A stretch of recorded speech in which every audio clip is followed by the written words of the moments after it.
అగ్గికుండా పట్టుకొని ఆ మందిరికి వెళ్ళి నడతా అంటే ఉసుకుపోతారు రాకుండా జనం వచ్చినప్పుడు ఇక ఏడంట మీ తండ్రి ఇంతేసి మందిలోనా వెళ్ళిపోగా ఇల్లేమో చిన్నవాయే వాడంతా వెళ్ళిపోగా వాడేమో చిన్నవాయే నా కొడుక రాగేసు నేను వెళ్ళిపోతన్నా నా కొడుక రాజేసు నేను వెళ్ళిపోతన్నా కొడుకు నారాయణ పోతాను కొడుకు నీకు నాకు వస్తాను నా బంధువు తిరుగుతాను కొడుక మీ తల్లి ఉంటుంది మీ తల్లి ఏడు తల్లిని ఎడవని గుర్ర కొడుక ఇంకా తల్లి చేయవకు మనల మాట చెప్పినా గా సక్కనైన సీరన్న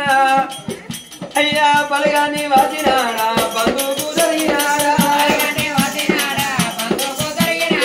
వాడంతా వెళ్ళిపోగా వాడేమో చిన్నవాయే మూడు మొదల కాడ దింపుడు కాల చేసినవుగా సీరన్న ఒక ఇద్దరు కొడుకులు గా భార్య గా అక్క ఎల్లలు వచ్చి చెవుళ్ళ నోరు పెట్టి ఒరి తమ్ముడు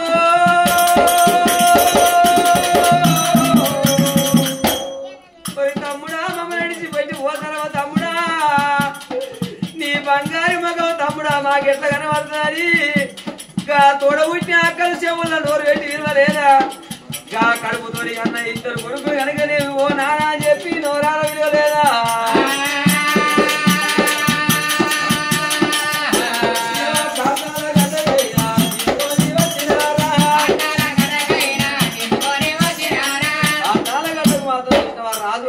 వచ్చింది వరుడు పెట్టినప్పుడు పిల్లగాడే వరహాల రాజు ఏడేళ్ళ పిల్లగాడు